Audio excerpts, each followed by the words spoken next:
ఎన్నో ప్రయత్నాలు చేస్తున్నారు. భక్తులందరూ ఇక్కడ ఉన్న బద్ధజీవులను మళ్ళీ కృష్ణుని యొక్క సాంగత్యంలో శాశ్వతమైన ఆనంద జీవులుగా మార్చడానికి వారి యొక్క ప్రయత్నం.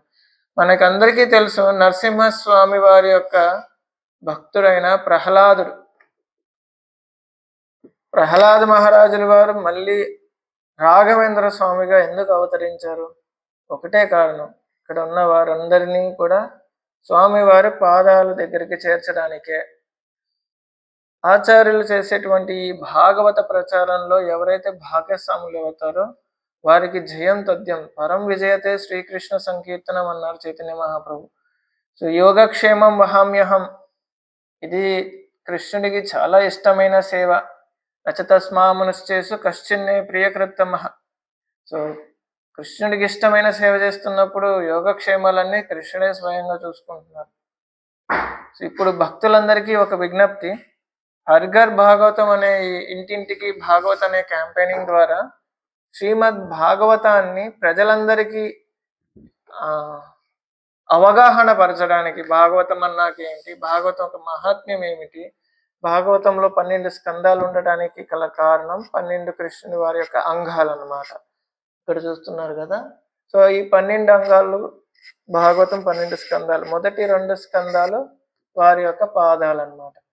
3, 4 స్కందాలు తొడలు, 5వ స్కందం నాభి, 6వ స్కందం ఛాతి, 7వ స్కందం, 8వ స్కందం భుజాలు, 9వ స్కందం కంఠం, 10వ స్కందం ముఖారవిందం, 11వ స్కందం నుదురు, 12వ స్కందం శిరస్సు.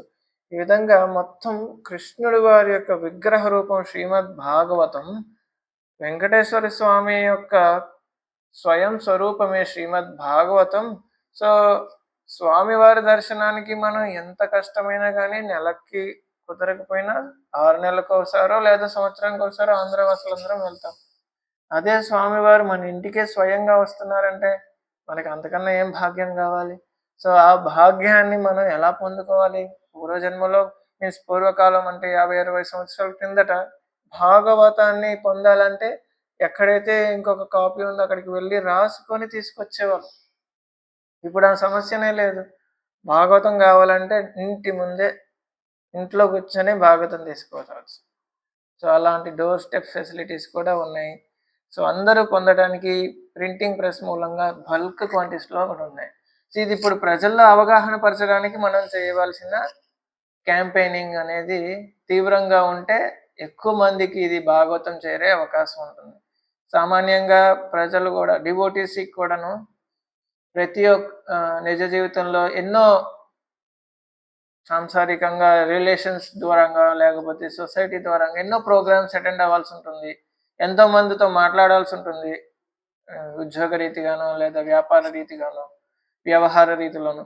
సో వీళ్ళందరికీ కూడా మళ్ళీ మళ్ళీ మాట్లాడే అవకాశం కొంతమందితో ఉంటుంది, కేవలం ఒక్కసారే మాట్లాడే అవకాశం చాలా ఎక్కువ మందితో ఉంటుంది. సో వాళ్ళందరికీ కూడా షార్ట్ టైంలో కృష్ణోపదేశం ఎలా చేయగలం? చైతన్య మహాప్రభు వారి ఆజ్ఞ, యారదేకో తారేకహో కృష్ణోపదేశం. సో వారి ఆజ్ఞ మనం ఎలా పాటించగలం?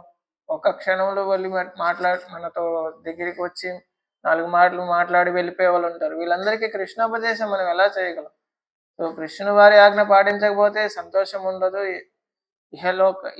ఇక్కడ సంతోషం ఉండదు, పరలోకంలో కూడా సంతోషం ఉండదు, సాటిస్ఫాక్షనే ఉండదు. సో మరి కృష్ణుని వారి యొక్క ఈ ఇన్స్ట్రక్షన్, ఈ యొక్క ఆదేశాన్ని పాటించడానికి ప్రభుపాదుల వారు మనకి ఇచ్చినటువంటి అస్త్రమే శ్రీల ప్రభుపాదుల వారి భాగవత గ్రంథాలని, భగవద్గీత, భాగవతం, చైతన్య చరితామృత గ్రంథాలు. సో వీటి ద్వారానే మనం కృష్ణుని వారి యొక్క, చైతన్య మహాప్రభు వారి యొక్క ఆజ్ఞ పాటించడానికి మన యొక్క శాశ్వతమైన జీవుని యొక్క స్వరూపం నిత్య కృష్ణదాస్, కృష్ణుని ఎలా గ్లోరిఫై చేయాలనేది, కృష్ణునికి ప్రియమైన సర్వీస్ ఎలా చేయాలనేది ప్రభుపాదుల వారు, ఆచార్యుల వారు వచ్చి మనకి నేర్పిస్తున్నారు. అంతటి భాగ్యమైన ఈ శ్రీమద్ భాగవతం అన్నాక స్వయం కృష్ణుడితో సమానం. భాగవతం మనం పట్టుకున్నామంటే కృష్ణుని యొక్క మొదటి స్కందం కాబట్టి మొదటి పాదం కృష్ణచంద్రుల వారి పాదం పట్టుకున్నట్టు. సో అంతటి భాగ్యం. ఈ భాగ్యాన్ని మన ఇంటికి తీసుకురావడానికి, ఈ భాగ్యాన్ని గురించి ప్రజలందరికీ చెప్పడానికి చాలా రకాలైన టెక్నిక్స్ ఉన్నాయి. ఒకటి, బాహ్య ప్రపంచంలో ఎంతో మందిని కలుస్తున్నాం, ఎన్నో వ్యవహారిక కార్యక్రమాలు ఉంటాయి, ఎన్నో కళాచార కార్యక్రమాలు ఉంటాయి. మంచి ఉదాహరణకి వివాహ కార్యక్రమం అయినా, లేదా పుట్టినరోజు కార్యక్రమం అయినా గానీ, ఇలా చాలా రకాల కార్యక్రమాలు గృహస్థస్ ముఖ్యంగా వెళ్తూ ఉంటారు. సో, ఆ కార్యక్రమాల్లో వారు ప్రజలందరినీ ఆహ్వానించుంటారు. మైక్ సెట్ రెడీగా ఉంటుంది. వారందరికీ రిసీవ్ చేసుకోవడానికి ఒకళ్ళుంటారు. అంతా రెడీగా ఉంది.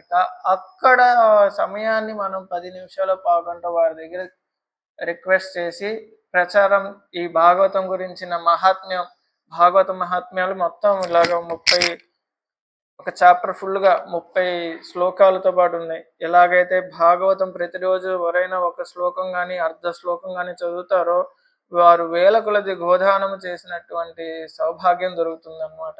ఎవరింట్లో అయితే భాగవతం ఉంటుందో, వారు అన్ని తీర్థయాత్రలు, అక్కడ పుణ్య నదుల్లో స్నానమాచరణ ఫలితం దొరుకుతుందని. ఎవరైతే శ్రీమద్ భాగవతం ప్రతినిత్యం కీర్తిస్తూ, చదువుతూ, పూజిస్తూ పారవస్వంతో నృత్యం ఆడుతూ ఉంటారో, అది కృష్ణునికి చాలా మిక్కిలి ప్రీతిని కలిగిస్తుందని. సో ఈ విధంగా భాగవత మహాత్మ్యాన్ని చెప్పడానికి ఒక 10-15 నిమిషాలు తీసుకొని, వారికి పుస్తకాలన్నీ ఇలాగ 18 పుస్తకాలు ఉంటాయి. కలర్ పెయింటింగ్స్ ఉదాహరణ భరితంగా మనకి ప్రభుపాద వారు తాత్పర్యాలు ఇచ్చినారు. చిన్న పిల్లలు కూడా అర్థం చేసుకోగలరు అని ఎక్స్ప్లెయిన్ చేయడానికి ఒక 10-15 నిమిషాలు తీసుకోవడం వల్ల అక్కడున్న వాళ్ళందరికీ కూడా భాగవతం పట్ల అవగాహన, భక్తి అనేది పెరుగుతూ ఉంటుంది. భాగవతం తటస్థపడిన వెంటనే ఎవరైనా నమస్కరిస్తారో, జనరల్గా మనం అబ్జర్వ్ చేసిందంటే వాళ్ళకి బుక్స్ గురించి మహిమ తెలుసో తెలియదో వచ్చి తట్టుకుంటారు, అది భగవంతుని వారి పుస్తకాలని. అలాగా వారు ఒక అటెంప్ట్ కృష్ణుని భాగవతం బుక్స్ పట్టుకోవడం అనేది, రెండో అటెంప్ట్లో ఎవరైనా భక్తులు దగ్గరికి వెళ్ళి భాగవతం గురించి చెప్తే తీసుకోవడానికి, కన్విన్స్ అవడానికి చాలా ఎక్కువ ఛాన్సెస్ ఉంటాయి అన్నమాట.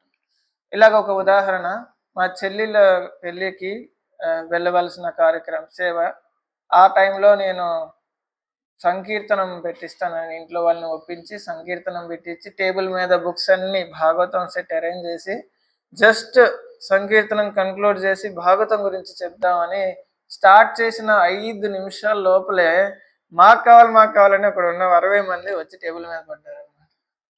సో ఇలాంటి సమయం అనమాట. ఎక్కడ ఉందా 60 మంది, చేసింది పావుగంట సంకీర్తన, 5 నిమిషాలు భాగవతం గురించి మహాత్మ గురించి చెప్పడం, 5 సెట్లు భాగవతం వెళ్ళినాయి. సో ఇంత సులువుగా భాగవతం సెట్లు వెళ్తున్నాయంటే అంతమంది ఎక్కువగా భాగవతం తీసుకోవడానికి ఉన్నారు. ఇది ప్రతి జీవుడి యొక్క నిజమైన వాంఛ, కృష్ణుడి యొక్క భాగవతం పొందడానికి. Pure urge of the soul అని ప్రభుపాదుల వారు చెప్తున్నారు. ఓకే, ఇప్పుడు ఇస్కాన్ సంస్థ స్థాపించింది ప్రభుపాదుల వారు ఈ భాగవత వితరణని, భాగవతం ప్రోపగెండాని సాగించడం కోసం. సో ఇది ఎన్సైక్లోపీడియా రకంగా ఇంటింటికి వెళ్ళి ప్రచారం చేయటం వల్ల, భాగవతాన్ని వితరణ చేయటం వల్ల, ప్లస్ ఇన్స్టాల్మెంట్ ఫెసిలిటీ, ఈఎంఐ సౌకర్యం ఇవ్వటం వలన ఎక్కువగా వితరణ జరుగుతుంది. ఈ విధంగా భాగవతం డిస్ట్రిబ్యూషన్ చేయమని ప్రభుపాదుల వారు ప్రోత్సహిస్తారు వాళ్ళ యొక్క భక్తులకి. సో ప్రభుపాదుల వారి చెప్పినటువంటి కోట్స్ బుక్ డిస్ట్రిబ్యూషన్ గురించి, ప్రభుపాదుల వారు చెప్పినటువంటి కోట్స్ బుక్ రీడింగ్ గురించి 200 కోట్స్ పైగా ఉంటాయి.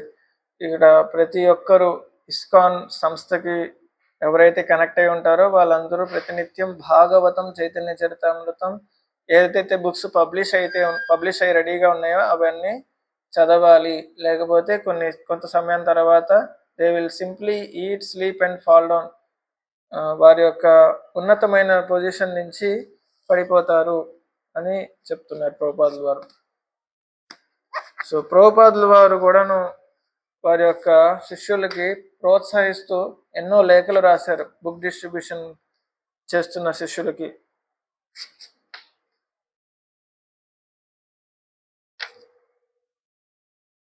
As I had ordered you to preach and distribute to all the libraries, so you are doing it. So I am very pleased with your activities. Now continue and increase. Everyone will want our books. We will always have customers. This is Chaitanya Mahaprabhu's mercy. ఇది చైతన్య మహాప్రభు వారి mercy. చాలా మంది customers ఉన్నారు. There is no competition and there is no comparison. భాగవతంకి ఎటువంటి competition లేదు, ఎటువంటి comparison లేదు. ఇది ripe and fruit of the Vedic literature. ఇది చాలా పండిన చెట్టుకు పట్టిన, వేద వృక్షానికి పండినటువంటి, కల్ప వృక్షానికి పండినటువంటి ఫలం. ఏదైనా కానీ, ఎంతటి అందమైన మరమైనా కానీ దాన్ని మనం ఫలంతోనే గణిస్తాం. సో, ఆ వేద వృక్షమైన వేద వృక్షానికి పండినటువంటి ఫలమే శ్రీమద్ భాగవతం. ఇది చాలా రుచిభరితంగా ఉంది. సుఖముఖాదమృత ద్రవ్య సంయుత పిబత భాగవతం రసమాలయం. సుఖదేవ గోస్వామి యొక్క ముఖ ద్రవ్యం నుంచి వచ్చిన ద్వారా ఇది రుచిభరితంగా అయింది. ప్రతి ఒక్కరూ ఆస్వాదించండి, ఆస్వాదించండి అని వేదవ్యాసుల వారు స్వయంగా చెప్తున్నారు.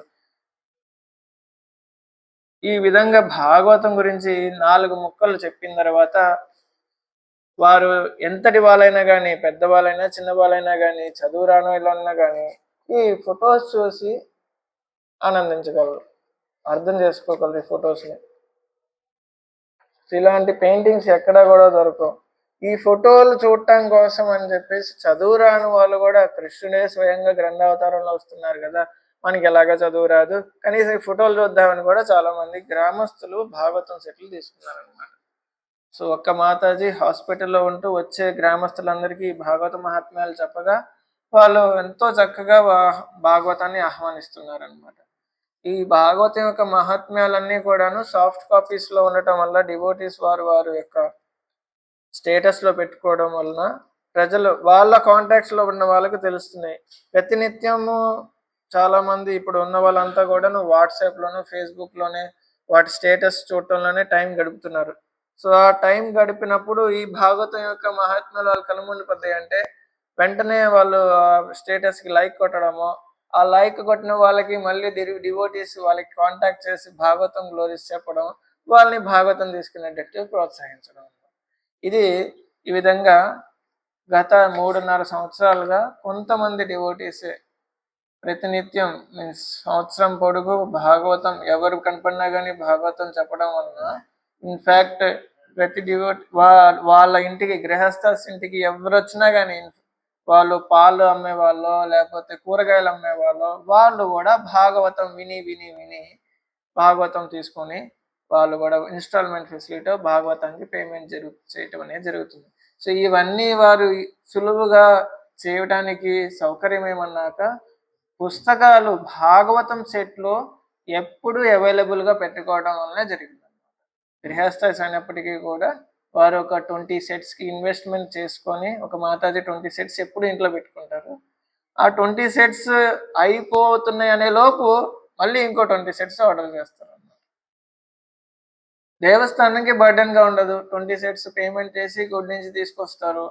వీళ్ళకి లోకల్లో ప్రతిరోజు కనపడేవాళ్ళు లేదా వారానికి ఒకసారి కనపడేవాళ్ళు కాబట్టి నెలకు 500కి కూడా ఈజీగా ఇవ్వడానికి వాళ్ళు తీసుకోవడానికి కూడా ఇష్టపడుతున్నారు. సో ఈ రకంగా గ్రామంలో కూడా, చిన్న గ్రామంలో కూడా వందలాది భాగవతం సెట్లు వెళ్తున్నాయి. అలాంటి సమయంలో పట్టణంలో ఏమైంది తక్కువ? పట్టణంలో కూడా చాలా మంది డివోటీస్ ఉన్నారు, చాలా మంది కొనడానికి రెడీగా ఉన్నారు. వాళ్ళందరికీ రీచ్ అవ్వాలంటే ఎలాగన్నాక బయట టేబుల్స్ పెట్టడము, లేదా టెంపుల్స్ దగ్గర టేబుల్స్ పెట్టడము, ఎక్కడైతే మార్కెట్ ప్లేస్లు ఉన్నాయో అక్కడ భాగవతం మొత్తం మంచి టేబుల్ పెట్టేసి వాళ్ళని ఆకర్షితులు చేద్దామని ట్రై చేస్తే కేవలం ఒక టేబుల్ మీద బుక్స్ పెట్టడం అనేది వాళ్ళు ఆకర్షించట్లేదు. వాళ్ళ గమ్యం అంతా ఎక్కడ ట్రైన్ మిస్ అవుతుందో దీని మీద ఉండటం వలన వాళ్ళని ఆకర్షితులు చేయడానికి ఇలాంటి బ్యానర్స్ ఎక్కడికక్కడ సిటీలోను లేదా టేబుల్స్ దగ్గర పెట్టడం అనేది ఎంతో దూరం నుంచి చూసి ఈ బ్యానర్ని చూసి చదవడానికి వస్తారు. చదవడానికి వచ్చిన వాళ్ళకి భాగవతం ఎక్స్ప్లెయిన్ చేయడం ద్వారా ఒక రాఘవేంద్ర స్వామి మఠం ప్రోగ్రాము ఒక రోజుకి 30,000 మంది గ్రౌండ్లో వచ్చి హాజరై ఉన్నారు. 25 భాగవతం సెట్లు వెళ్ళినాయి ఒక్కటే స్టాల్ నుంచి. సో ఇలాగా చిన్న చిన్న అటెంప్ట్స్లోనే ఎక్కువ రిజల్ట్స్ రావటం అనేది ప్రతి ఒక్క డివోటీకి ఉత్సాహపరుస్తుంది. సో చిన్న డివోటీస్ ఇన్ఫ్యాక్ట్ ఒక 3 సంవత్సరాల పిల్లలు కూడా వాళ్ళ అమ్మా నాన్నలు చూసే భాగవతం డిస్ట్రిబ్యూషన్కి అలవాటు పడిపోయి వారు కూడా డిస్ట్రిబ్యూషన్లోకి దిగుతున్నారు అనమాట. 3 సంవత్సరాల పిల్ల 2 భాగవతం సెట్లు డిస్ట్రిబ్యూట్ చేయటం, 7 సంవత్సరాల పిల్లోడు 2 భాగవతం సెట్లు డిస్ట్రిబ్యూట్ చేయటం, ఆ సంకీర్తన స్టోరీస్ కూడా మనకి ఎంతో ఉత్సాహాన్ని తీసుకొస్తున్నాయి అనమాట. ప్రోపర్లు వారు అంటారు, నా పుస్తకాలు నా భక్తుల యొక్క ఉత్సాహంతోనే వెళ్తాయి అని. సో మన యొక్క ఉత్సాహంతోనే ఎలాగైతే రామసేతు కట్టడానికి వానరసేన ఉత్సాహంగా ఉండటం వలన రామచంద్రుల వారు అక్కడున్న రాళ్ళన్నిటినీ నీళ్ళ మీద తేలేటట్టు చేశారో, అలాగే ప్రోపాదుల వారి ఉత్సాహం వలన అక్కడున్న హిప్పీలు కూడా భక్తులుగా మారేటట్టు కృష్ణ వారు చేశారనమాట. సో అది మన ఉత్సాహం ఉండటం వల్ల మన ఇంట్లో వాళ్ళే మనల్ని భక్తి చేయకుండా ప్రాబ్లం క్రియేట్ చేసే వాళ్ళు కూడా భాగవతం డిస్ట్రిబ్యూషన్ తిరుగుతారనమాట. స్టార్టింగ్లో ఆరంభంలో ఉన్నప్పుడు ఫస్ట్ భాగవతం పేరు వినగానే తీసుకోవాలనే కోరిక. కాలేజ్లో ఉన్నాను, డబ్బులు లేవు, సో ఇంట్లో అడిగితే ఇవ్వట్లేదు. సో ఎట్లాగో సెంటర్ డివోటీస్ దగ్గర ఉంటుంది కదా చదువుకుందామంటే అక్కడ కూడా ఉండనీయలేదు. సో ఇంకా ఎక్కడ తెలుసుకోవాలనే తపన నన్ను వెళ్ళటానికి వదిలేవాళ్ళు కాదు ఇంట్లో. లైబ్రరీలో భాగవతం దొరకడం వల్ల అక్కడే కూర్చొని చదవటం స్టార్ట్ చేశాను. తర్వాత ఇప్పుడు పరిస్థితి ఏమన్నాక ఇంట్లో మా అమ్మగారు భాగవతం సెట్ డిస్ట్రిబ్యూట్ చేస్తున్నారు. నానైతే ఈ ప్రొపగండా మెటీరియల్స్కి ఏమేమి కావాలో అన్ని దగ్గరుండి ప్రింట్లు తీయటం అయ్యి అటు ఇటు రేయి పగలు లేకుండా వాళ్ళు కూడా హెల్ప్ చేస్తున్నారు. ఈ విధంగా తాతయ్య అయితే రెండవసారి భాగవతం 7వ స్కందానికి ముగించి ఈరోజు 8వ స్కందం ఆరంభించారనమాట. ఫస్ట్ టైం 6 మాసాల్లోనే ఫుల్ 18 పుస్తకాలు చదివేశారు. సో ఈ విధంగా చదవటంలోనూ డిస్ట్రిబ్యూషన్ చేయటంలోనూ భాగవతం ఇంటికి వచ్చిన తర్వాత ఎంతో మార్పు జరిగింది. ప్రతి వారి డివోటీస్లోనే ఇది మంచి అవగాహన ఉంది. ఈ అవగాహన అందరికీ పంచుకోవడం అనేది మన యొక్క సేవ. భారతే మానవ జన్మ ప్రాప్య, భారతంలో మనిషి జన్మ పొంది జన్మ సార్థకరి కరో పరపదాలని చైతన్య మహాప్రభు చెప్పిన దానికి మనం ఈ విధంగా ప్రభుపాదుల వారు ఇచ్చినటువంటి బాటలో ఆనందంగా చేయటం వలన ఎంతో రిజల్ట్స్ వచ్చినాయి అన్నమాట. హరే కృష్ణ. హరే కృష్ణ. హరే కృష్ణ. సో ఇక్కడ టెంపుల్ ఖమ్మం సెంటర్లో కూడా నేను చాలా సెంటర్స్కి వెళ్తున్నాను. విజయవాడ, తర్వాత వరంగల్, కర్నూలు, కడప, ఈ అన్ని సెంటర్స్లో కూడా వారు భాగవతం ఆల్టర్ పెట్టేశారనమాట. భాగవతం ఆల్టర్ అన్నాక భాగవతం మంచిగా ఫ్లవర్స్ ఫ్రూట్స్తో అలంకరణ చేసి కృష్ణుడే భాగవత రూపంలో వచ్చారని చెప్పి ప్రచారం చేయడం కోసం భాగవతంకి సపరేట్ ప్లేస్ మంచిగా అరేంజ్ చేసి ఉండటం వల్ల వచ్చిన వాళ్ళందరూ ఆకర్షితులు అవుతున్నారు. ఏంటి ఈ పుస్తకాలకి ఇంత ముఖ్యతగా ఇచ్చారే, మంచిగా రోజు స్వామివారికి ఎలాగైతే అలంకరణ చేస్తున్నారు పుస్తకాలకు కూడా అలంకరణ చేస్తున్నారు. పక్కన వచ్చి బ్యానర్ చూసేసి బుక్ డిస్ట్రిబ్యూషన్, బుక్స్ అలాగ వెళ్ళిపోతున్నాయి. టెంపుల్లో డివోటీస్ ఎక్కడనే సేవలో మునిగిపోతారు, కానీ భాగవతం డిస్ప్లే ఉండటం వల్ల భాగవతమే డిస్ట్రిబ్యూషన్. నిన్న ఒక డివోటీ సంకీర్తన స్టోరీ ఏమని పెట్టారంటే, వారు వైకుంఠ ఏకాదశికి వేరే గుడి దగ్గర స్టాల్ పెట్టారు. అక్కడ బుక్స్ అయిపోతుందని గుడి దగ్గరికి వచ్చి చూస్తే ఇక్కడ గుడిలో భాగవతం ఆల్టర్ దగ్గర నుంచొని దర్శనం చేసుకుంటూ ఉండే వాళ్ళని చూసి భాగవతం తీసుకోండి అని చెప్తే వెంటనే వాళ్ళు భాగవతం తీసుకున్నారు. సో ఎక్కడ ఉన్న డివోటీ బుక్స్ అయిపోయినాయని తీసుకోవడానికి వచ్చి ఇక్కడ చూస్తే భాగవతం తీసుకోవడానికి ఒకళ్ళు రెడీగా ఉన్నారు. సో అలాగా మనకి ప్రతి ఒక్కరికి అవగాహన ఇవ్వాలన్నమాట. హరే కృష్ణ. శ్రీమద్ భాగవతం కి జై జై జై.